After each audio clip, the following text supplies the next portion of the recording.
நம பார்வதிபதையே ஹர அரகர மகாதேவா. மகாதேவா. தென்னாடுடைய சிவனே போற்றி, எந்நாட்டவர்க்கும் இறைவா போற்றி. சிவா திருச்சிற்றம்பலம். சான்றோர் மக்களே, பெரியோர்களே, தாய்மார்களே, பக்த கோடிகளே, நம்முடைய பெரிய முத்துராமன் அவர்கள் மிக ஆர்வத்தோடும் தாகத்தோடும் கனடாவிலிருந்து நடத்துகிற ஏகன் அநேகன் தவக்குழு சார்பாக நடைபெறுகின்ற திருவாசக நய உரை.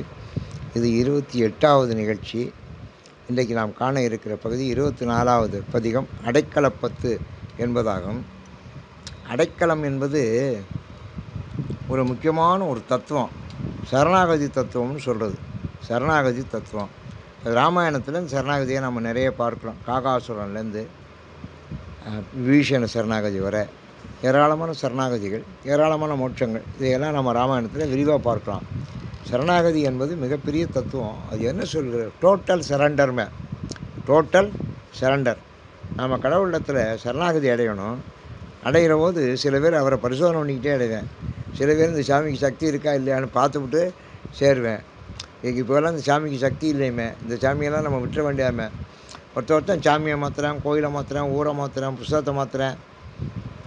அது சரணாகதி இல்லை. சரணாகதிலாம் ஒன்று தான், ஒரே சரணாகதி தான்.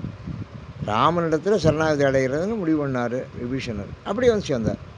அதனால் சரணாகதிங்கிறது ஒரு மிகப்பெரிய தத்துவம். அது ஆழ்வார்கள் ரொம்ப அருமையாக பாடியிருக்கிறார்கள் சரணாகதி தத்துவத்தை. அதைத்தான் சரணாகதியத்தான் அடைக்கலம்னு இவர் பாடுறாரு. சரணாகதியை அப்படின்னு என்ன அர்த்தம்? நீ தான் அடைக்கலாம் அப்படின்னா உன்னை நான் சரணாகதி அடைகிறேன் அப்படின்னு அர்த்தம். அடைக்கலப்பத்து அதை ரொம்ப நல்லா ராமாயணத்தில் சொல்லுவேன். படைக்கலமுடைய நாம் ஜெயிக்க முடியாது, அந்த ராமனை அடைக்கலம் அடைஞ்சாத்தான் ஜெயிக்கலாம்னு சொல்லுவேன். மாலியவான் சொல்லுவேன் ஒரு பாட்டேன், ராவணனுடைய பாட்டம் சொல்லுவேன். டேய், நீ படைக்கலம் ரொம்ப வச்சுருக்கோம்னு நினைக்கிற, இந்த படைக்கலத்தினாலும் ஜெயிக்க முடியாதுடா. அவனை வேணும்னா அடைக்கலம் கொடுக்கலாம், அடைக்கலம் அடைஞ்சால் நம்ம பிழைக்கலாம், இல்லைன்னா படைக்கலத்தால் முடியாதுன்னு சொன்னேன். படைக்கலத்தை விட மிக சக்தி வாய்ந்தது அடைக்கலம் என்பது ராமாயணத்தில் அவன் சொல்லுவேன், மாலியவான் சொல்லுவேன். அது மாதிரி அடைக்கலம்ங்கிறது பொருளை அடைக்கலமாக கொடுத்துருப்பான். சில இடங்களில் பொருளை கொண்டே அடைக்கலமாக கொடுப்பான். பழைய காலத்தில் அப்படி, இதை நீங்கள் வச்சுங்க, இதில் ஒரு பெட்டி நிறைய நகை இருக்குது, இது நம்ம வீட்டில் எல்லாம் சின்ன பிள்ளைகளாக இருக்குது, பாதுகாப்பு இல்லை, இது உங்கள் வீட்டில் இருக்கட்டும், ஒரு 5-6-10 வருஷம் கழித்து நான் வாங்கிக்கிறேன்னு சொல்லி கொடுப்பா பழைய காலத்தில். அதை திருப்பி கொடுத்தவளும் உண்டு, எடுத்துக்கிட்டவளும் உண்டு. அதெல்லாம் எடுத்துக்கப்படாது. அப்படி எடுத்துக்கிட்டே பணக்காரனானவங்களாம் உண்டு, எடுத்துக்கிட்டே தொலைச்சவர்களாம் உண்டு. அதெல்லாம் துரோகம், நம்பிக்கை துரோகம்னு. துரோகத்திலே ரொம்ப மோசமான துரோகம் நம்பிக்கை துரோகம். நம்பினவனை தான் துரோகம் பண்ணுவார், நம்பினவனை துரோகம் பண்ணக்கூடாது. நம்பினவனுக்கு தான் நம்ம உதவி செய்யணும், நம்பினவனுக்கு துரோகம் பண்ணுவார். அதனால் நம்பிக்கை துரோகம்னு சொல்லுவது. அடைக்கலமாக பொருளை கொண்டு வந்து வச்சா அடைக்கலமாக திருப்பி கொடுக்கணும். அது மாதிரி அவர்களே அடைக்கலமாக வந்தால் நம்ம அவர்களை பாதுகாக்கணும். இப்போ ஒருத்தர் அடைக்கலமாக நம்மகிட்ட வந்து சேர்ந்துட்டான்னா அவனை பாதுகாக்கிறக்கா நம்ம உயிரை கொடுக்கணும். அதான் அடைக்கல தத்துவம், அதான் சரணாகதி தத்துவம். அதைத்தான் சொல்கிறார். இது திருப்பரந்தூரில் சொல்லியிருக்கார். பக்குவ நிர்ணயம் அடைஞ்சிருச்சு.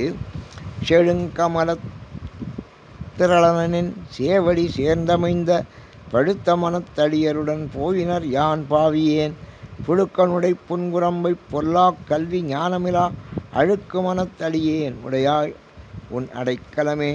செழுங்கமல திரளனின் சேவடி சேர்ந்தமைந்த, சிவருமானுடைய சேவடி இருக்கே, அது தாமரை மாதிரி, செழுமையான தாமரை. தாமரை மலர் தானே, தாமரை அடி தானே, அப்படி தான் சொல்லுவான். அவனுடைய முகம் தாமரை, அவனுடைய கண் தாமரை, அவனுடைய கை தாமரை, அவனுடைய கால் தாமரை, எல்லாமே தாமரை தானே. அதனால் தாமரை மலர் போன்ற உன்னுடைய சேவடியை சேர்ந்தமைந்த பழுத்த மனத்து அடியருடன் போயினர். பழுத்த மனத்து அடியர்னால் மனம் ரொம்ப பழுத்து இருக்கணும், பக்குவப்பட்டுருக்கணும். பழுத்த மனம், ரொம்ப பழுத்த பேசுகிறா அவர் அப்படிங்கிறான்ல. அதனால் பழுத்த மனத்து, மனமே பழுத்து போனது. அதனால் படுத்த மனத்து அடியருடன், பக்குவப்பட்ட அந்த அடியருடன் போயினர். எல்லாரும் பக்குவப்பட்டவர்களாம் போயிட்டாங்க. உன்னுடைய அடியர்களை உன்னோட போயிட்டா, நீ நான் அவங்களோட போயிட்டா. யான் பாவியேங்கிறாரு. அவங்களோட நான் சேரல, ஏன்னா அவ்வளவு பக்குவம் எனக்கு கிடையாது. யான் பாவியேன், புழுக்கனுடைய புன்குரம்பை பொல்லா கல்வி ஞானமிலா அழுக்கு மனத்தடியன். அவங்கள்லாம் பழுத்த மனம், நான் அழுக்கு மனம். 2 பேருக்கும் உள்ள வித்தியாசம் புரியுதா? அதான் இந்த பொறாமை, ஆணவம், கண்மம், மாயை, இதெல்லாம் உள்ளதை இந்த அழுக்கு மனம்.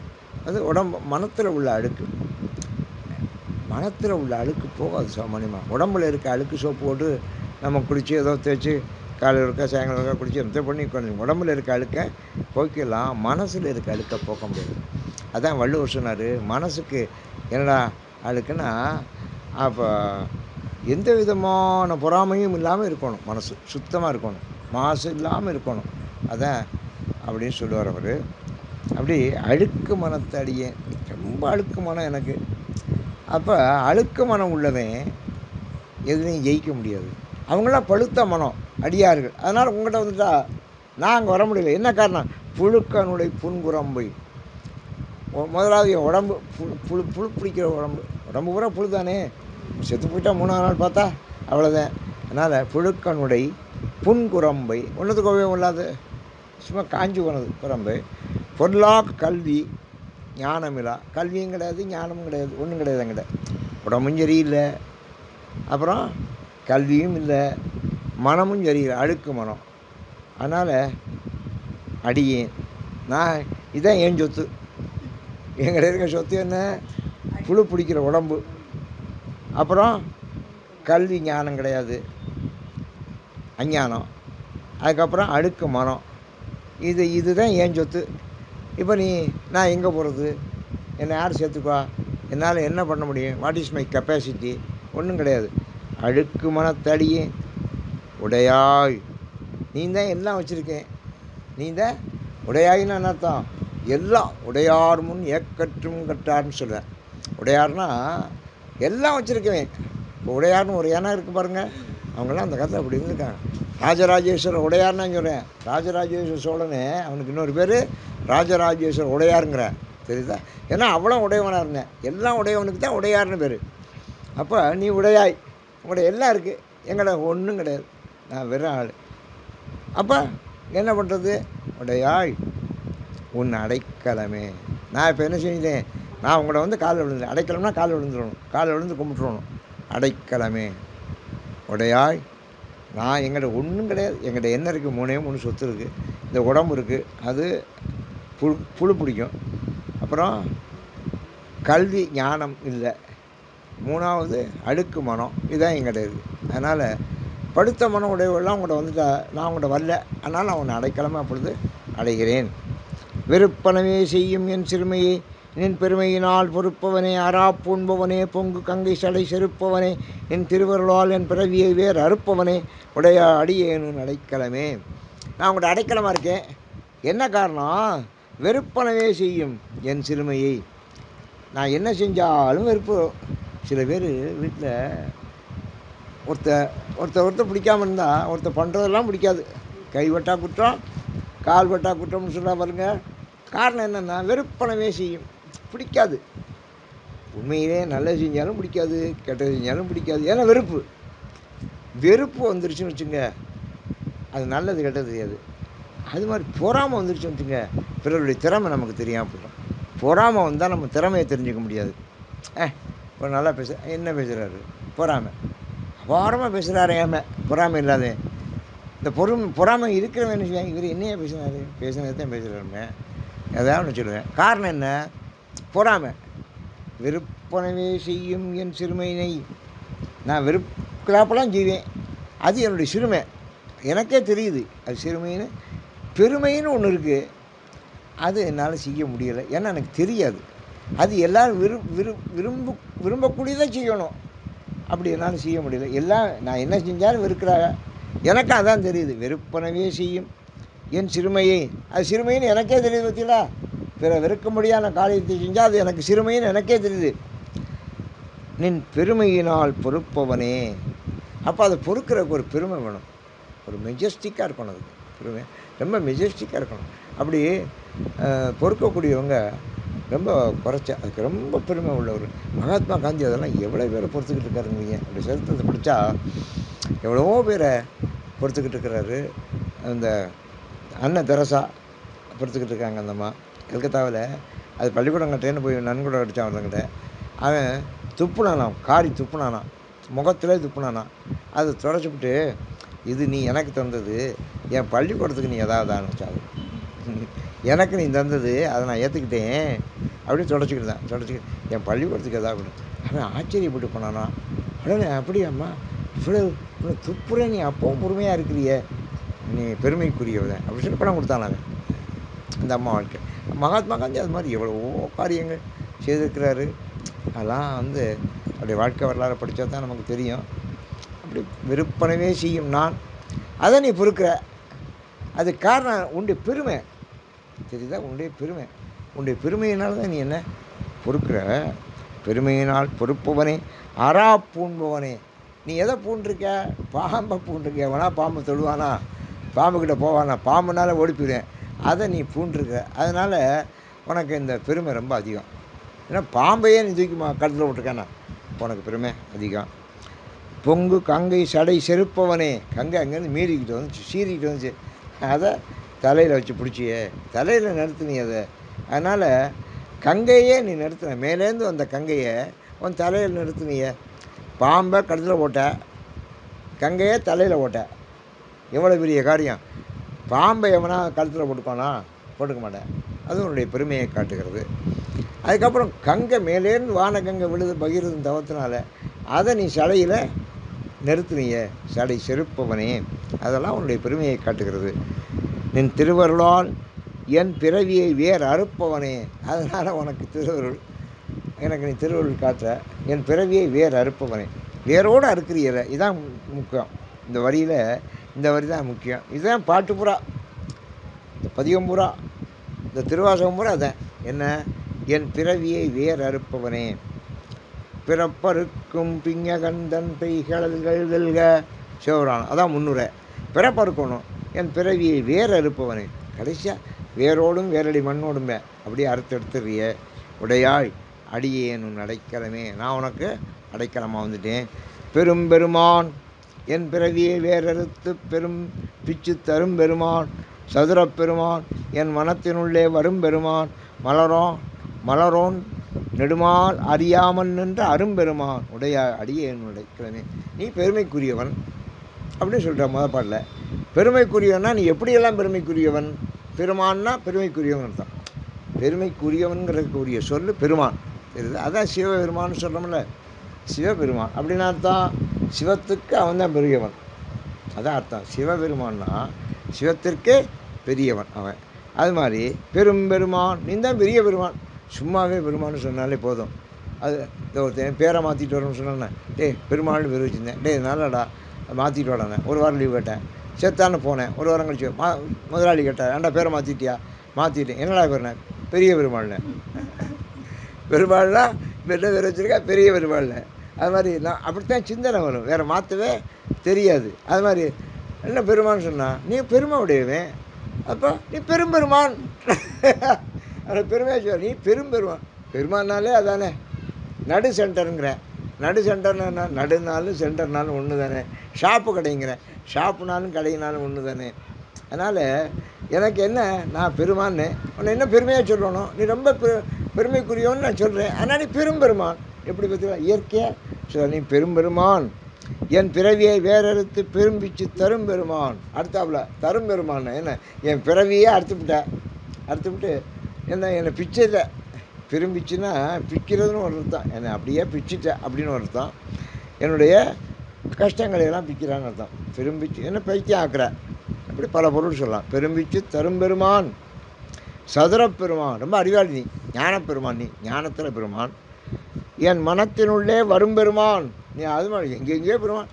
என் மனசு கூட கூப்பிட்டா வர்றியே நீ. என் மனத்தினுள்ளே வரும் பெருமான். அந்த இடம் ரொம்ப முக்கியம், தெரியுதா? நம்ம சாமியை நினச்சா வரணும், உங்களை மனசுக்குள்ளே வரணும். என் மனத்தினுள்ளே வரும் பெருமான். மலரோன் நெடுமால் அறியாமல் நின்ற அரும்பெருமான். மலரோன்னா பிரம்மா, நெடுமால்னா திருமால். ரெண்டு பேருக்கும் நீ தெரியாமல் நின்னியே அரும்பெருமான். அவர்களால் காண முடியாத அரியவன் நீ, காணக்கரியவன் அரும்பெருமான். உடையாய் அடியேனும் அடைக்கலமே. நீ எல்லாம் உங்களோட தாப்பா இருக்குது. நான் உனக்கு அடைக்கலப்பா. நான் ஹீரோ, நீ ஹீரோ. அதனால் நான் உன்னுடைய அடைக்கலம். பாருங்கள், பெரும்பெருமான், அப்புறம் தரும்பெருமான், வரும்பெருமான், அரும்பெருமான் எல்லாம் வந்தேன். பொழிகின்ற துன்பப் புயல் வெள்ளத்தில் நின் கடல் புனை கொண்டு இடிகின்ற அன்பர்கள் ஏறினர் வான்.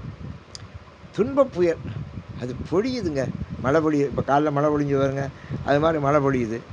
அது மாதிரி துன்பப் புயல், ஒரு பக்கம் புயல், ஒரு பக்கம் துன்பம், அப்படி துயரம் வெள்ளம் எல்லாமே சேர்ந்துக்கிடுச்சு. அந்த புயல் வெள்ளத்தில் எது துயரம் ஆகிய புயல், துன்பமாகிய வெள்ளம், அதில் நம்ம கரையேறணும் அந்த வெள்ளத்தில். அப்போ அதுக்கு ஒரு படகு வேணும்.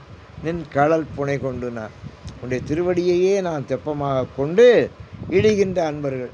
அதில் ஏறி உட்காந்து போகிறவங்க ஏறினர் வான், அவங்கெல்லாம் வானலோகத்துக்கு வந்துட்டாங்க. அந்த பக்கம் பக்குவம் அடைந்தவர்கள், நம்ம பழமடியார்கள்னு சொன்ன பாருங்க, அவங்கெல்லாம் எவ்வளவோ துன்பங்கள் இருந்தாலும், துயர வெள்ளங்கள் இருந்தாலும், அதில் உன்னுடைய திருவடியே பிடிச்சிக்கிட்டு தெப்பமாக பிடிச்சிக்கிட்டு அதில் ஏறி வந்துட்டா. எங்கே மேலுலகத்துக்கு வந்துட்டா, அங்கே வீட்டு பேருக்கு வந்துட்டா. நான் எப்படி சொன்னேன், யான் இடர்கடல்வாய் சுழி சென்று, அவங்கெல்லாம் உன்னுடைய தெப்பமாகி காலை பிடிச்சிக்கிட்டு ஏறிட்டா. நான் சுழியில் போய் மாட்டிக்கிட்டேன். வெள்ளத்தில் சுழி இருக்கு பாருங்க, சுழலில் மாட்டிக்கிட்டால் தப்பிக்க முடியாது. வெள்ளத்தில் தப்பிக்கலாம், அந்த படகே போய் சுழியில் மாட்டிக்கிடுச்சுன்னா தூக்கி அடிச்சிடும், இறந்து போயிடுவாங்க. நான் என்ன செஞ்சேன், இடர்கடல்வாய் சுழி சென்று சொல்கிறாள், டே இவனுக்கு சுழி சரியில்லைடா அப்படின்பா, பார்த்துருக்கீங்களா? இவனுக்கு சுழி சரியில்லை, எல்லாரும் தண்ணியில் நீந்துறான், இவன் அந்த சுழியில் போய் மாட்டிக்குவேன். அதுதான் சுழி சரியில்லைங்கிறது. சுழல் இருக்குது பாருங்கள், சுழல் தூக்கி அடிச்சிடும் ஆரையன். சுழி சென்று இடர்கடல் வாய், இந்த துன்ப சுழியில் போய் மாட்டிக்கிட்டு, மாதர் திரைப்புற காமச்சுரவெறிய, அது என்னெல்லாம் அடிக்குது, மாதர் திரைப்புற, அந்த பெரிய அலை அடிக்குது. அது என்ன, பெண்கள் என்ற அலை, காம அலை. அப்புறம் காமச்சுரவெறிய, சுறாமீன், காமச்சுரவு சரிதா. மாதர் திரைப்புற, மாதர்கள் என்ற பெண்கள் என்ற அந்த அலை அடிக்க, காமமாகிய சுறாமீன் என்னை வந்து அடிக்க, அழிகின்றனன். நான் என்னாச்சு, இந்த ரெண்டுக்கு நடுவில் வாகப்பட்டு கொண்டு நான் அழிகிறேன். இதாங்க பாட்டு பூரா, இதான் பாட்டு பூரா, பதிகம் பூரா. உடையாய் அடியேனும் அடைக்கலம். ஏன் உங்களோட அடைக்கலமாக வந்தேன், ஏன்னா இப்படி சுழியில் மாட்டிக்கிட்டேன், இதை விட்டு வெளியில் வர முடியாது. ஆனால் நீ பெரும்பிச்சு தரும்பெருமான், வரும்பெருமான், அரும்பெருமான், அதனால் உன்னிடத்தில் நான் அடைக்கலமாக வந்தேன். சுருள்புரி கூடையர் சூழலில் பட்டு உன் திறம் மறந்துங்கு இருள்புரி யாக்கையிலே கிடந்து எய்த்தனன். சுருள்புரி கூடையர் பெண்கள், அவங்களுடைய அந்த கண் பார்வை, அந்த நடவடிக்கை, அதுகளெல்லாம் மாட்டிக்கிட்டு, உன் திறம் மறந்துங்கு, உன்னுடைய திறம் எனக்கு தெரியல, அவங்க திறம் தான் எனக்கு தெரியுது, தெரியுதா? உன் திறம் தெரியல, மறந்து எங்கு இருள்புரி யாக்கையிலே கிடந்து எய்த்தனன். யாக்கை இருக்க, இது இருட்டு தான். இந்த யாக்கை உடம்பு இருக்க மனித வாழ்க்கை, இது பூரா இருட்டு. நம்ம இருட்டு தான் கிடக்கும். ஆனால் இருட்டு நம்மளால் லைட்டுகளை போட்டுக்கிறோம். இது இந்த கண் தெரிகிற வரைக்கும் தானே இந்த லைட்டு. கண் தெரியலைன்னா திருவிக்கெல்லாம் கடைசி காலம் கண்ணே தெரியல. அவருக்கு ரொம்ப கஷ்டம். நல்ல சேவை செஞ்சவர், நல்ல எழுத்தாளர், பேச்சாளர், ரொம்ப தியாகி, சுதந்திர போராட்ட வீரர், தொழிற்சங்க தலைவர். இவ்வளவு இருந்தும் கடைசி காலம் அவர்கிட்ட கையில் காசு இல்லை, வாடகை வீட்டில் குடியிருந்தார், கண்ணு தெரியாது. வாடகை வீட்டுக்காரன் வாடகை வீட்டை விட்டு கிளப்பிட்டேன். அவர் அந்த வீட்டில் இருந்தாலும் இந்தந்த இடத்துல இந்தந்த சாமான் இருக்குதுன்னு தெரியும் அவருக்கு, அது கூட வாழலாம். கண் தெரியாத காலத்தில் வேறு வீட்டுக்கு குடி போய் ரொம்ப சிரமப்பட்டார். அதைத்தான் சொல்கிறேன், இருள்புரி யாக்கையிலே கிடந்து எய்த்தனன். இந்த யாக்கை இருக்கே, யாக்கையும் இருட்டாக இருக்குது, யாக்கை இருக்கிற இடமும் இருட்டாக இருக்குது. இந்த உடம்பே இருட்டு, இந்த வாழ்க்கையே இருட்டு, இதில் கிடந்து எய்த்து போனேன். மைத்தடங்கன் வெருள்புரி மானன்ன நோக்குதன் பங்க. நல்ல மானன்ன நோக்கி பார்வதி, அவளை பங்கிலே வைத்திரு போனே, ஒரு பங்கிலே. விண்ணோர் பெருமா அருள் புரியாய், நீ விண்ணவர்களுக்கெல்லாம் தலைவன், அருள் புரியாய் நீ, நான் சாதாரணம், அருள் புரியாய் அடியேன் உன் அடைக்கலமே. மாலைமை பாவிய கண்ணியர் வன்மத்திலை உடைந்து, இந்த பெண்கள் இருக்காங்களே அவங்களுடைய கண், அந்த பார்வை, அதில் நான் மனசே உடைஞ்சு போனேன். தாழியை பாவு தயிர் போல் தளர்ந்தேன். ஒரு உதாரணம் சொல்கிறேன், தாழியை பாவு தயிர் போல் உடைந்தேன். தாழியில் இருக்க தயிர் இருக்க, அந்த மொத்த போட்டோன்னு எப்படி உடையுது, அது உடஞ்சோடனே அது எப்படி உடையுதோ அது மாதிரி நான் மனமுடைந்து கிடக்கிறேன், தளர்ந்து கிடக்கிறேன். தடமலர்த்தாள் வாடி எப்போது வந்து என்னால் வணங்குவன். உன்னுடைய திருவடிகளை நான் எப்போ வந்து வணங்க போகிறேன். வல்வினையேன் ஆழி அப்பா உடையாய், வல்வினையேன், நான் ஒன்றத்துக்கும் பிரயோஜனம் இல்லாதவேன், மோசமான வினைகளை உடையவேன். ஆழி அப்பா உடைய கடல் போன்ற தலைவனே, அடியேன் உன் அடைக்கலமே. மின்கணினான் உடங்கும் இது இந்த பதிகம் பூரா இந்த காமத்தை பற்றி தான் பேசியிருக்கிறாரு. மின்கணினான் உடங்கும் இடையார் வெகுளி வலையில் அகப்பட்டு, இந்த பெண்கள் தாசி பெண்கள் இருக்காங்களே அவங்களுடைய வெகுளி வலையில் அகப்பட்டு புண்கலனாய் புரள்வேனை. எனக்கு நல்ல கண் இல்லை, புண்கண்டேனா, எனக்கு கண் தெரியாது. கண் தெரிஞ்சால் அதெல்லாம் போய் மாட்டிக்க மாட்டேன். கண் தெரிஞ்சவன் மாட்டிக்க மாட்டேன். தெரியுதா? புண்கலனாய் புரள்வேனை, அதில் போய் புரள்றேன். புரளாமல் புகுந்தருளி என் கணிலே அமுது ஊறி. நான் அதில் புகுந்து புரள்றேன் இந்த காமத்தில். நீ என்ன செய்கிற? அது கூட வந்துட்ட. எனக்கு என்னை பிடிக்கிறதுக்கு அங்கேயே வந்துட்டியே, என்னை காப்பாற்றுறதுக்கு. எங்கே நான் போகக்கூடாதோ அங்கெல்லாம் போய் கடந்து புரள்றேன். நீ என்ன செஞ்ச? புரளாமல் புகுந்தருளி. நான் அங்கே புரளப்படாங்கிறக்கா நீ புகுந்த. தெரியுதா? நான் ஒரு நாள் ஒரு கடைக்கு போனீங்க சாமான் வாங்குறக்கா, புஸ்தக கடைன்னு எழுதி சொல்லிடுறேன். சரி புஸ்தகம் வாங்க ஒன்று போனால் அங்கே நடுவில் ஒரு டேபிள் போட்டுக்கு சுற்றி 4 பேர் உட்காந்துருக்கேன். அவன் பாட்டில் வச்சு குடிச்சிக்கிட்டு இருக்கேன். எனக்கு நான் கோபம். ஏண்டா என்ன புஸ்தக கடையா, இது ஏண்டா கல் கடையான்னு கேட்டேன்.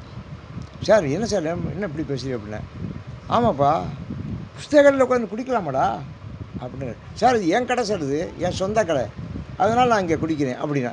உன் கடையாக இருக்கலாம், அப்போ வெளியில் புஸ்தக கடை ஞாபகம் போட்டிருக்கேன், அதை எடுத்துரு கல் கடைன்னு போடு, அதுக்குள்ளே வருவேன். இப்போ புஸ்தக கடைன்னு போட்டேன்னா நான் புஸ்தகம் வாங்க வந்தேன், நீங்கள் கல் குடிச்சிக்கிட்டு இருக்கிற, மது இருந்துக்கிட்டு இருக்க, இது செய்யக்கூடாது. ஏன் சார் எங்கள் செலவில் எங்கள் இடத்துல நாங்கள் குடிக்கிறோம், நீ நல்லா குடியப்பா, நீ குடி, நான் வேண்டாம். ஆனால் போர்டை மாற்றிடு, போர்டை மாற்றிட்டேன்னா நான் வரமாட்டேன்ல. நீ இப்போ போர்டு புஸ்தக கடையில் போட்டால் வந்துட்டேன், நான் இப்போ திரும்பி போகிறேன்னு வச்சுக்க, 4 பேர் என்ன இவரும் குடிப்பார் ஒரு பண்ணால் நினைக்க மாட்டானா அப்படின்னு கேட்டேன்.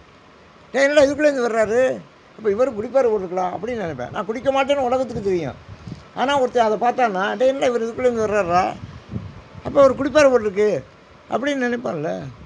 அதனால் சொன்னேன், நீங்கள் சில விஷயங்களை நம்ம தெளிவாக புரிஞ்சுக்கணும். இடத்த பொறுத்தேன், இடம் பொருள் ஏவல்னு சொன்ன பாருங்க. அதனால் நான் ஒரு தவறான இடத்துக்குள்ளே புகுந்து புரள்றேன், நீ அங்கே வரக்கூடாது, ஆனால் வந்தியே, அது அவனுடைய பெருமை இல்லையா? அது என்னுடைய சிறுமை. அந்த இடத்துக்கு நீ வந்தது உன்னுடைய பெருமை. அதனால் புரளாமல் புகுந்து அருளி என் கணிலே அமுது ஊறி. நான் புண்கண் என்று முதல் என்ன சொல்கிறாரு, நான் புண்கண்ணாரு. அது ஒன்றுத்துக்கு பிரயோஜனமில்லை, என்னுடைய பார்வையே சரியில்லை, புண்கணனா. அப்படி இருந்த எனக்கு என் கண்ணிலே அமுது ஊறி. அந்த புண்கண்ணில் நீ என்ன செஞ்ச? அமுது ஊற வச்சுட்டியே. அதில் என்ன விஷமெல்லாம் இருந்துச்சு, அதில் இந்த கண்ணில் விஷம் இருந்துச்சு, திருஷ்டி விடம்னு சொல்கிற மாதிரிங்க விஷம் இருந்துச்சு. ஆனால் நீ அதை அமுதையில் ஊற வச்சுருக்க. ஏன்? நீ எங்கே வரக்கூடாதோ அங்கே வந்த, நான் எங்கே புரளக்கூடாதோ அங்கே புரண்டுக்கிட்டு இருக்கேன். நீ அங்கே வந்து என்ன மாற்றினியே, என் கண்ணையே மாற்றிட்டியே. என் கண் புண்கண்ணாக இருந்துச்சு, அது என் கண்ணிலே அமுது ஊறுகிற கண்ணாக நீ மாற்றினியே. தித்தித்து என் பிழைக்கு இறங்கும். நீ சந்தோஷமா என்னுடைய பிழைக்கு நீ இறங்குகிறாயே. ஐயோ பாவம்னு நினைச்சு, ஐயோ பாவம்னு இத்தனை பேர் சொல்லுவேன், நீ ஒருத்தன் தான் சொல்கிற. பிழைக்கு இறங்கும் அங்கணனை உடையாய். அங்கணனை அழகான கண்ணை உடையவன் நீந்த. நான் புண்கண், அது என் கண்ணை நீ மாற்றின. ஆனால் நீ யார்? அங்கணன். அங்கணன் என்ன? அழகான கண்களை உடையவன். அடியே உன் அடைக்கலமே, உன்னுடைய அடைக்கலமாக நான் இருக்கிறேன். மாவடு வகிர் அன்ன கண்ணி பங்கா. மாவடுனா சின்ன மாவடு இருக்குது பாருங்கள், அந்த மாவடுவை அப்படி பிளந்தோம்னா எப்படி இருக்கும், அதான் நம்ம கண். அந்த கண்ணை மாவடு இந்த இவ்வளோ பெரிய மாவடு இருக்கணும், அந்த வடுவை அப்படி பிளக்கணும். மாவடு பிளந்தன்ன கண்ணுன்னு சொல்லுவேன். அதை அப்படி பிளந்தா அந்த கண், அந்த திருப்பி பார்த்தா உள்ளே இருக்கு பாருங்கள், உள்ளே ஒரு கொட்டை இருக்கும், வெள்ளையாக இருக்கும். அதை பார்த்தீங்கன்னா மாவடு மாத்திரம் நம்ம கண் இருக்கும். மாவடு. அங்கே ஒரு தடவை நானும் சிங்காரவெளியிலனும் கும்பகோணத்துக்கு போயிருந்தோம், மீட்டிங்கு போயிட்டு வர்றபோது அங்கேருந்து ஒரு பை நிறைய வடு வாங்கிட்டு வந்தோம். அங்கே கும்பகோணத்தில் வடு ரொம்ப நல்லாயிருக்கும், புறமாகவும் இருக்கும். கும்பகோணத்துலேருந்து வடு வாங்கிட்டு வந்தோம். வந்தோடனே அது என்ன அப்படின்னா, இது வடுவா வடுவா கும்பகோணம் வடுவாடா. ஆமாம், நாங்கள் வாங்கி வந்ததுக்கு நீங்கள் எங்களை வடுவான்னு சொல்ல வேண்டியது அப்படின்னு சொன்னேன். என்னால் இந்த வடுன்னு வந்தாலே எனக்கு அந்த ஞாபகம், அதெல்லாம் நடந்து 40 வருஷம் ஆச்சு. ஆனால் அவர் சொன்னார், செத்தாய நம்ம வடு வாங்கி வந்ததுக்கு வடுவான்னு பட்டம் வாங்கி வேண்டியது அப்படி.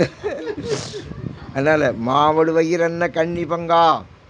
மாவடுவை அப்படி வகிர்னா பிளக்கிறது, மாவடுவை பிளந்ததென்ற அது போன்ற கண்களை உடைய பார்வதியினுடைய பங்கனே, நின் மலரடிக்கே கூவிடுவாய். நீ என்ன செய்வ? உன் மலரடிக்கே உங்களோட வரும்படியாக நீ கூவுற. இந்த வீதியில் கார் போகுது, கார்லாம் உருளைக்கிழங்கு விளவு, தக்காளி விளவு, வெங்காயம் விலை கூவுறாம இருங்க, அதான் கூவுறது.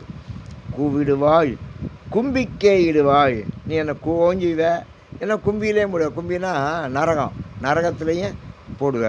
நின் குறிப்பறியேன், நின் குறிப்பறியேன். நீ என்னை எது கூப்பிட்ற அப்படிங்கிற எனக்கு உன்னுடைய குறிப்பு, எனக்கு அதான் திருவிழா குறிப்பு. குறிப்பறியேன் பாவிடை ஆடு குழல் போல் கறந்து பறந்ததுள்ளம்.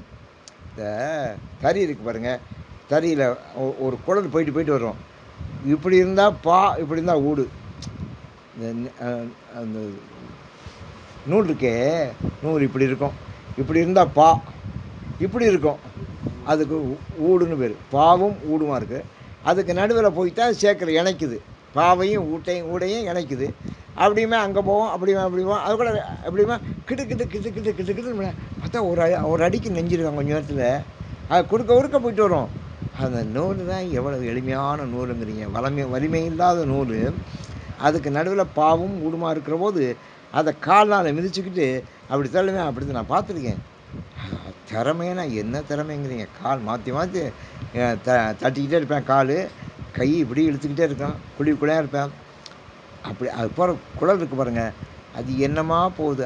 அந்த குழலை பார்க்கணும். அப்படி சொல்கிறாரு, பாவிடை ஆடு குழல் போல் கறந்து பறந்ததுள்ளம். அந்த குழல் எப்படி என்ன வேகமாக போகுதோ, என்ன வேகமாக போகுதோ அது மாதிரி கறந்துன்னா மறைகிறது. அது போகிறதே தெரியாது. அது இந்த பக்கம் ஒரு வாக்கம் இங்கே போயிடும், இங்கே பார்த்தா இங்கே போயிடும். கறந்து பறந்தது உள்ளம். என்னுடைய உள்ளம் அப்படி இருக்குது. இந்த பக்கம் போகுது, எந்த பக்கம் வருதுன்னு எனக்கு அந்த பாவுக்கும் ஊடுக்கும் நடுவிலே போகிற குழல் எப்படி போகுதோ அப்படி என்னுடைய உள்ளம் போய் கொண்டிருக்கிறது. பறந்து கிடந்த பறந்தது உள்ளம், கறந்து பறந்தது உள்ளம். அப்படி மறைஞ்சு போய் பறந்து கிடக்கிறது இந்த உள்ளம். என்னுடைய உள்ளம் அப்படி கிடக்குது. கடிவேன் உடையாய். நான் நீ என்னை காப்பாற்றலைன்னா, என்னை அடைக்கலமாக ஏற்றுக்கலைன்னா கெடுவேன். அது சந்தேகமே கிடையாது. நிச்சயமாக சொல்கிறேன், கெடுவேன் உடையாய். அடியேன் அடைக்கலமே பிரிவரியா அன்பர் நின் பொய்களல் தாளினை கீழ். பிரிவரியா அன்பர், உன்னை பிரியாத அன்பர்கள். அதான பல அடியார் நம்ம சொல்கிறோம், பக்குவப்பட்ட ஆன்மாக்கள். பிரிவரியா அன்பர் நின் பொய்களல் தாளினை கீழ். உன்னுடைய அருள் நிறைந்த இந்த கடல் திருவடிகள் இருக்குன்னவே, அந்த திருவடிகளை மறிவரியா செல்வம் பெற்றார். மறிக்க முடியாத செல்வம். மறிவரியானான் தான் மறிக்க முடியாத. ஒருத்தனுக்கு பணம் கொட்டுதுங்க, மறிக்க முடியாது. வெள்ளம் வந்தால் மறிக்க முடியுமா? மறிக்க முடியாது. செல்வம் வந்தாலும் ஒருத்தர் 4000 கோடி 7000 கோடி 10,000 கோடி முடக்கியிருக்காங்கிறேன். 15,000 கோடி 50,000 கோடி 70,000 கோடி என்னன்னே புரியல. பெரிய டாப் 10 போடுறேன், அவனுக்கெல்லாம் என்னன்னா 50 லட்சம் கோடிங்கிறேன், 100 லட்சம் கோடிங்கிறேன். நமக்கு மறிவரியா செல்வம், அது மறிக்க முடியாது. ஒருத்தவங்க வீட்டில் போய் சர்க்கார்லேருந்து இந்த அதிகாரிகள் ஒரு 25 வருஷம் முன்னால் ஒருத்தவங்க வீட்டில் போய் அவன் பணத்தெல்லாம் ஒழிச்சு வச்சுருக்கேன், லஞ்சம் வாங்கி ஒழிச்சு வச்சுருக்கேன் அப்படின்னு சொல்லி அவன் வீட்டில் தேடினாங்க. இந்த சிபிஐ தேடினா எங்கேயும் பணம் ஆகப்பட. அவன் ஒரு பெட்டு அவன் மெத்தையெல்லாம் படுப்பானோ. இவங்களுக்கு அங்கே எங்கேயுமே பணம் இல்லையா. இவங்க சந்தேகம் இந்த மெத்தையில் வச்சு தச்சிருப்பானோ. அப்போ மெத்தையை எடுத்தால் மெத்தைக்குள்ளே பூரா 1000 அந்த காலத்தில் 1000 ரூபா நோட்டு தான் பெருசு. 1000 நோட்டாக கோடி ரூபா 2 கோடி ரூபாய்க்கு உள்ள கட்டி வச்சுருக்கானா உள்ளே. அதுக்கு மேலே துணியை போட்டு அதெல்லாம் படுத்துருக்காமே. எப்படி நோட்டுக்கு மேலே அங்கே படுத்துருக்காமே. நோட்டை தான் படுத்துருக்க இடத்துல மெத்தையிலே வச்சு தச்சு அதிலே சந்தேகப்படுத்தா அங்கே பிரித்தா மெத்தையில் இருக்குது. எடுத்தால் கோடி ரூபா இருக்குது. அவனை கேட்டாங்களா, ஏன்னா அவனுக்கு இந்த பணம் ஏது அப்படின்னாங்களாம். மக்கள் தந்தார்கள் அப்படின்னானா. மக்கள் இவ்வளோ தருவாங்களா? ஏன் தருவாங்களே அப்படின்னானா. மக்கள் தருவா எனக்கு சொன்னானா. அப்படின்னு போனாங்க. சரின்னு கணக்கில் பிரிச்சுட்டு கைட்டு போட்டு போனாங்களா. கூப்பிட்டானா, கூப்பிட்டு இங்கே வாங்க வந்தானா. நீங்கள் அடுத்த வாரம் வாங்க, இப்படி பணம் இங்கே இருக்கும்னானா. அடுத்த வாரம் வாங்க, இவ்வளோ பணம் இங்கே இருக்குது அப்படின்னானா. தைரியமாக அவங்க பெரிய அதிகாரிகள் சிபிஐ. அது எப்படி உனக்கு அவ்வளோ பணம் இருக்கணும்? அதுவும் மக்கள் தருவார்கள் நானா. அதான் மறிவரியா செல்வம். இதுக்கு பேர் என்ன? மறிவரியா செல்வம். புரியுதா? அது அவன் சொல்கிற அளவுக்கு பணம் வருதுன்னா அடுத்த வாரம் வாங்க, இப்படி பணம் இங்கே இருக்கும்னானா. எப்படிடா நானா? அதுவும் மக்கள் தருவார்கள். அப்போ பணம் வர்றவனுக்கு வருதுங்க, இல்லாதவன் தான் கஷ்டப்படுறான். நோடி வர்றவனுக்கு பணம் கொட்டிக்கிட்டு இருக்கு, தெரியுதா?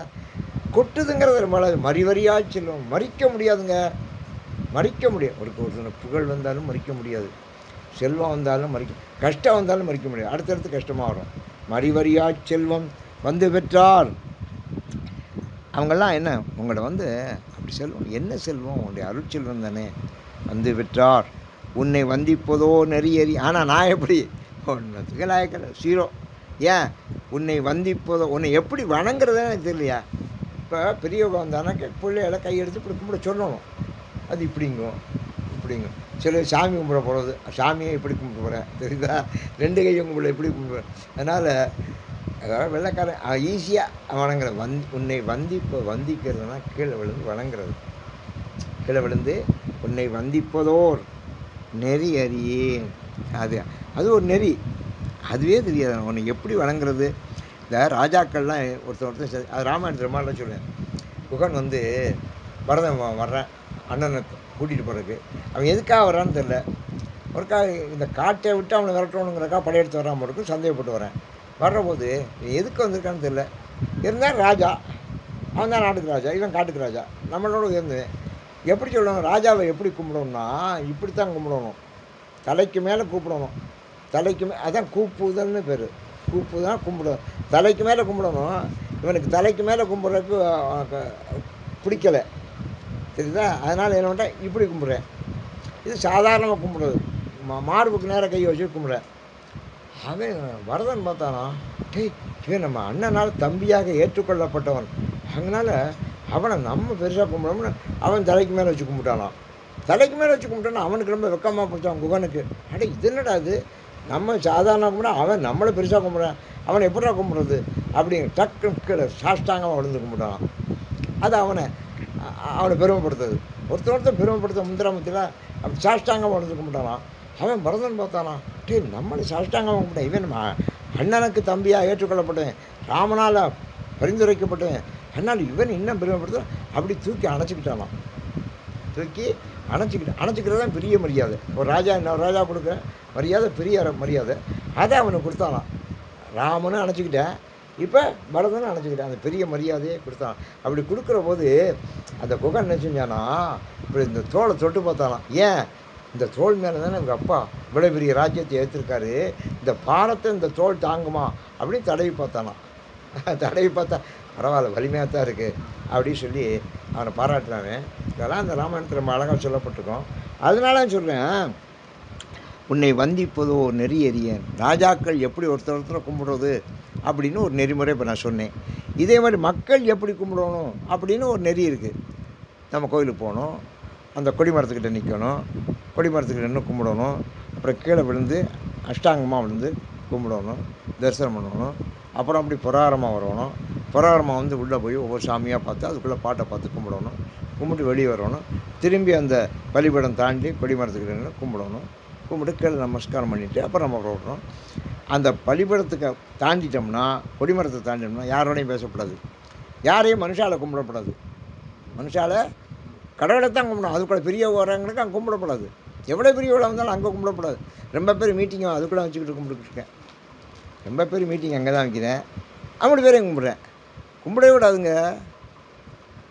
உன்னை வந்திப்பதோ நெறியறியேன், உன்னை மட்டும்தான் நான் கும்பிடணும், வேறு யாரையும் கோயிலுக்குள்ளே பலிபீடத்தை அந்த கொடி மரத்தை தாண்டியாச்சுன்னா யாரையும் கும்பிடக்கூடாது. உன்னை வந்திப்பதோ நெறியறியேன் நின்னையே அறியேன். ஏன் அந்த நெறி அறியேன்னா, ஒன்னையே எனக்கு தெரியலப்பா, ஒன்றையே தெரியாமல் இவர் தான் காந்தியானே ஒருத்தன், இவர் தான் மகாத்மா காந்தியை, இவர் தான் காந்தியா அப்படின்னு ஒருத்தன் கேட்குறேன். நின்னையே அறியேன், நின்னையே அறியும் அறிவறியேன்னு. ஏன் அறியன்னா ஒன்று அறியறக்குள்ள அறிவு எனக்கு வேணும், பேசிக் நாலேஜ் வேண்டாமா, ஃபண்டமெண்டல் நாலேஜ் வேண்டாமா? உன்னையே அறிவும் அறிய எவ்வளவு கீழே போகிறார் பற்றில, எவ்வளவு ஆழமாக போய் சொல்லும். நெறியறிய வந்திப்பதோ நெறியறியேன், அது காரணம் நின்னையே அறியேன். அப்புறம் நின்னையே அறியும் அறிவறியும், அதுக்கு ஒரு அறிவு வேணும்ல, அதுவும் கிடையாது. உடையாய் அடியேன் உன் அடைக்கலமே, நான் யார், நீ தான் எல்லாம் உடையவன், நான் உனக்கு அடைக்கலாம், எனக்கு ஒன்றும் தெரியாத பாவம், உன்னை வணங்குற நெறியும் தெரியாது, உன்னையும் தெரியாது, ஒன்றை மட்டுமல்ல உன்னை அறிகிற அறிவு எனக்கு எதுவும் கிடையாது, பேசிக் நாலேஜே கிடையாது, 0. அதனால் அடைக்கலம் நான் என்ன செய்யலாம் கடைசியாக? உன்னை அடைக்கலமாக அடையலாம். அடைக்கலம் அடைஞ்சிட்டா வேறு என்னமே வேண்டாம். அறிவு வேண்டாம், ஞானம் வேண்டாம், திறமை வேண்டாம், பலம் வேண்டாம், புகழ் வேண்டாம், எது ஒன்றும் வேண்டாங்க. அடைக்கலம்ங்கிறது 0வுக்காக உள்ளது. உன்னை அடைக்கலமாக நடந்தேன். கடைசி பாட்டு, வழங்குகின்றாய்க்கு உன் அருளார் அமுதத்தை வாரிக்கொண்டு விழுங்குகின்றேன். வழங்குகின்றாய்க்கு நீ என்ன செய்கிற? அப்படி வழங்குதல்ங்கிறது ஒரு நல்ல வார்த்தை தெரியுதா? அள்ளி கொடுக்கணும், அதுக்கு தான் வழங்குறதுன்னு பேர். வழங்குதல்னால் அந்த வார்த்தைக்கு வள்ளல்னு அர்த்தம். வள்ளல்கள் தான் வழங்குவார். வள்ளல் வழங்கினான், வள்ளல் கொடுத்தார்னு சொல்லக்கூடாது. வள்ளல் கொடுக்கறது இல்லை, வள்ளல் வாரி வழங்கினார் அப்படி சொல்லணும். அப்படியே அள்ளி கொடுப்பேங்க, அள்ளி கொடு, இந்த வாங்கிக்க, சும்மா சாப்பிட்டு போ, வாங்கிக்க, அப்படி 2 கினால அள்ளி. இந்த நேபாளத்தில் காட்மாண்டில் இந்து ராஜ்யமாக ஒரு ராஜ்யம் அதான் இருந்துச்சு. நேபாள மன்னர்கள் தான் இந்து ராஜ்யம். உலகத்திலே அது ஒன்றே இந்து ராஜ்யம். காட்மாண்டு தலைநகரம். அந்த கோயிலை அவங்க தான், பசுபதிநாதர் கோயிலை அவங்க தான் கட்டியிருக்காங்க. அந்த கோயிலுக்கு முன்னால் எதிர்த்தாப்பில் இருக்குது ருத்ராட்ச மரம். அதான் அதுக்கு கோயிலுக்குள்ள விருட்சம், ஸ்தல விருட்சம். இந்த ராமேஸ்வரம் கோயிலில் 2 பேர் தான் உள்ளே போகலாம். இங்கே இருக்க போத்தி இருக்கார், அவர் தவிர 2 பேர் தான் உள்ளே போகலாம். யார் போகலாம் அப்படின்னு சொன்னாங்க? நேபாள ராஜா போகலாம், அப்புறம் காஞ்சி பெரியவர் போகலாம். தெரியுதா? வேறு யாரும் அது கூட போக முடியாது. அந்த காலம் சிருங்கேரி முனிவரும் போனார்னு சொல்லுகிறார்கள். அதுக்கப்புறம் காஞ்சி பெரியவர் மாற்றிக்கிட்டாருன்னு சொல்கிறாங்க, அது தெரியல. ஆனால் சொல்லப்படுது காஞ்சி பெரியவர் உள்ளே போய் தரிசனம் பண்ணலாம். நேபாள ராஜா வந்தால் உள்ளே போகணும். இன்றைக்கும் யார் வந்தாலும் போகலாம். காரணம் என்னென்னா, அவங்க இந்த கோயில் கட்டின காலத்தில் நேபாள மன்னர்கள் தான் பணம் கொடுத்தாங்களாம். அந்த காலத்தில் எப்போ கட்டினாலும், அந்த காலத்தில் ராமர் காலத்திலேயே. அதனால் வழங்குகின்றாய்க்கு அப்படி அள்ளி வழங்கினாங்க. அதனால் அவங்களுக்கு அங்கெல்லாம் போகிறதுக்கு அந்த உரிமை இருக்குது. இதுதான் நேபாள மன்னருக்கலாம். இப்போ அங்கே ராஜாவும் கிடையாது, ஒன்றும் கிடையாது, எல்லாத்தையும் க்ளோஸ் பண்ணிட்டேன், எல்லா ராஜாவும் க்ளோஸ் பண்ணிட்டாங்க. வழங்குகின்றாய்க்கு உன் அருளார் அமுதத்தை வாரிக்கொண்டு, நீ உன்னுடைய அமுதம் இருக்கே, அருளார் அமுதம், அருள் தானே அமுதம், அதை அப்படியே நீ வழங்குற, அதை வாரிக்கொண்டுங்கிற. நீங்கள் வழங்குனா வாரி வாங்கிக்கணும்ல, வாரி வாங்கிக்கணும். வாரினா கடல்னு அர்த்தம். இன்னொரு பொருள். ஏன் வாரிக்கொண்டுன்னா, வாரி எவ்வளவு போய்ச்சி வந்தாலும், வெள்ளம் எவ்வளோ வந்தாலும் கடல் தாங்கும். ஊர் தாங்குமா? ஊர் தாங்காது. ஏரி தாங்குமா? உடச்சிக்கிறோம். அணை தாங்குமா? உடச்சிக்கிறோம். ஆனால் கடல் தாங்கும். எவ்வளோ வரட்டும், அதுக்காக இவ்வளோ வெள்ளம் போகுது அப்படிங்கிறாங்க. இத்தனை ஆயிரம் கண்ணாடியை கொண்டு எல்லா வெள்ளமும் சேர்க்குது, அதுக்காக கடல் உயருதா? நீர் மட்டும் சரி, இவ்வளோ வெள்ளத்தை எடுத்து தண்ணியாக பொழிஞ்சிருது வெயில், அதுக்காக குறையுதா? கிடையாது. அதனால் வழங்குகின்றாய்க்கு அருளார் அமுதத்தை வாரிக்கொண்டு விழுங்குகின்றேன். நீ அப்படியே வழங்குற, நான் அப்படி வாரி வாங்குறேன். சரிதா? வாரி வாங்கணும், அப்படியே அள்ளி கொடுக்குற, அள்ளி தள்ளுறேன், நான் அப்படியே வாங்கிக்கிறேன். வாரிக்கொண்டு விழுங்குகின்றேன்னு அவளே முழுங்க முடியுமா? சாப்பிடலை, அப்படி முழுங்குறது. இவன் ரொம்ப பெரிய பணத்தை முழுங்கிட்டாண்டாங்கிறான்ல, முழுங்குறது அப்படி. சரிதா? அப்படி விழுங்குகின்றேன், அப்படி உள்ளதில் விற்கினேன். விழுங்குனா என்னாகும்? விற்கல் வரும்ல. விற்கினேன், நான் விழுங்குறேன். உன்னுடைய அருளார் அமுதத்தை வாரி வழங்குற, நான் வாரி வாங்குறேன், வாங்கி விழுங்குனேன். விற்கினேன் வினையேன் என் விதியின்மையால், விதியேன் என் விதியின்மையால். ஏன் விற்கிறேன்? அது தாங்க முடியலை, எனக்கு விதி இல்லை. அது உள்ளே போனால் தான் ஜீரணம் ஆகும். ஜீரணம் ஆகலைன்னா விற்குவேன், அப்புறம் கணத்தில் வருவேன், அப்புறம் ஆஸ்பத்திரி போகணும். விதியின்மையால் தழங்கரும் தேனன்ன தண்ணீர் வருக தந்து உய்ய கொள்ளாய். அப்படி விற்கிறா தண்ணி கொடுக்கணும்ல, நீ என்ன செய்யணும்? எனக்கு நல்ல தண்ணியை தாப்பா, உன்னை கொள்ளாய். நீ எனக்கு இப்போ தண்ணி தா, நான் அதை குடிக்கிறேன். ஏன்னா விற்கிட்டல, விற்கிறது உள்ளே போகணும்ல. அதனால் தழங்கரும் தேனன்ன தண்ணீர், தேன் மாதிரி இனிமையான தண்ணீர் வருக தந்து உய்ய கொள்ளாய். அழுங்குகின்றேன், நான் ரொம்ப கஷ்டப்படுறப்பா. அழுங்குகின்றேன், அழுங்குகின்றேன், நான் ரொம்ப வருத்தப்படுறேன். ஏன்னா என்னுடைய நிலைமை அப்படி தான், ஒரே அழுக்கான மனம், அழுக்கான உடம்பு. அழுங்குகின்றேன் உடையாய் அடியேன் உன் அடைக்கலமே. நான் ஒன்றத்துலேயும் சேர்த்து இல்லைப்பா, நீ தான் உடையவேன், நான் ஒன்றும் இல்லை, என்ன சேர்த்துக்கொள். நான் உன்னுடைய திருவடியை அடைக்கலமாக அடைந்தேன் என்று அடைக்கலை பற்றி. இது போல் அந்த காமத்தை பற்றி தான் நிறைய பாடியிருக்கிறாரு. அதில் தான் ரொம்ப பேர் அழிஞ்சு போகிறாங்க அப்படிங்கிறத தெரிவித்து, ரொம்ப அருமையான பதிகம். அனைவருக்கும் நன்றி, வணக்கம்.